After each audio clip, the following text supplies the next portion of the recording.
This is my rig. Motherboard is an Asus P6T.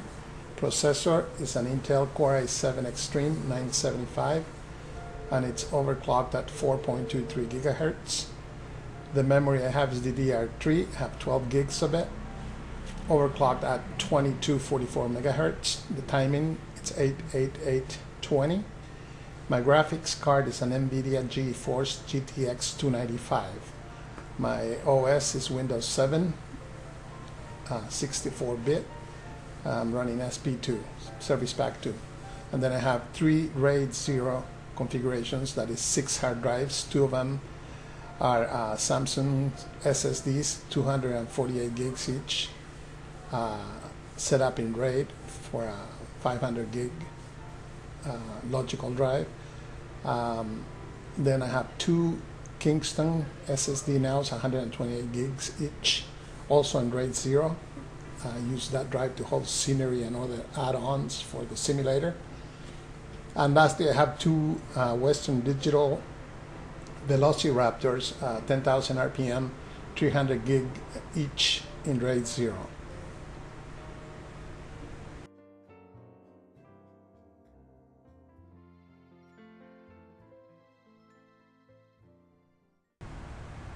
Okay, you can see this is core temp, and it's showing pretty much an idle CPU with temperatures in the 30s, 36, 33, 36, 32, as you can see there.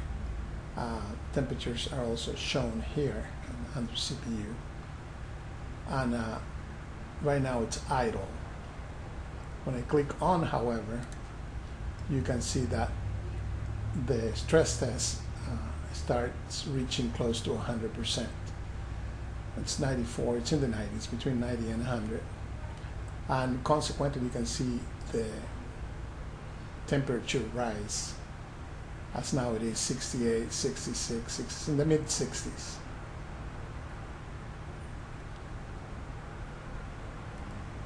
This is a picture of my computer. As you can see, it's liquid cool, and it's in a Cooler Master case, and the 932, the half 932. I'm running a GTX 295, and the PSU is 1000 watts, which is plenty of power for this rig. Now let me show you the modifications I made to my FSX.cfg file.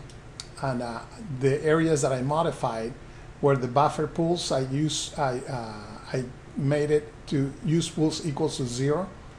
Then under graphics, I have the high mem fix equals to 1 or true.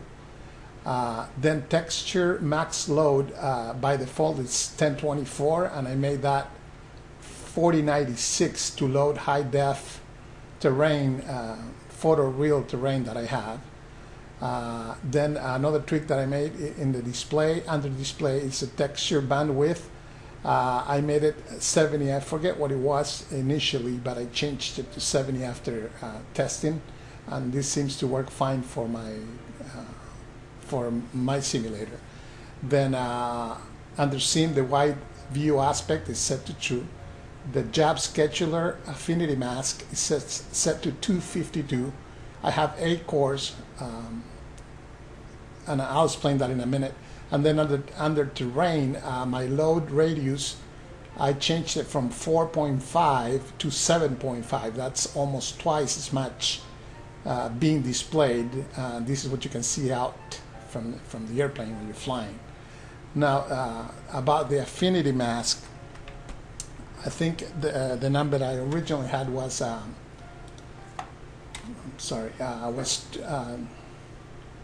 I forget what it was, but I changed it to, I think it was 224. I don't remember exactly, but I changed it to 252, and the reason why is because 252 in binary is these numbers, 6 ones and 2 zeros at the end.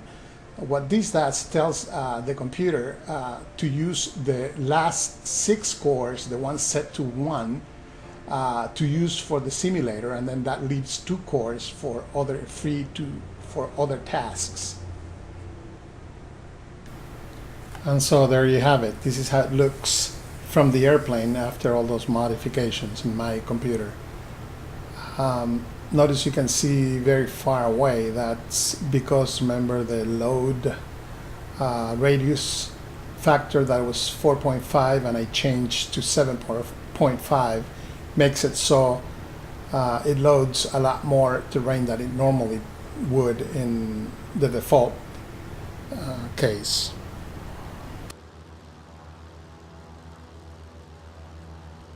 Frames per second are displayed up in the left upper corner in red letters, and they're about between 15 and 20.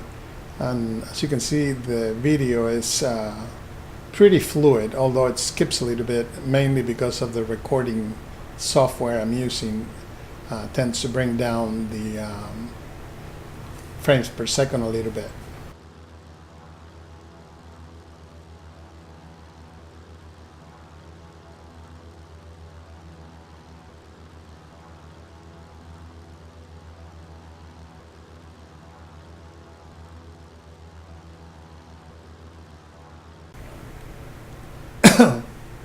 This is Aeroparque in Argentina. The ICAO is Sierra Alpha Bravo Echo, and the scenery is Buenos Aires X, and there's several scenery packages that I have here, and they're all very hard in the resources. It brings the computer down to about 5 frames per second, but even so, it brings the frames per second so low, the action play is still fluid, as you can see in this video.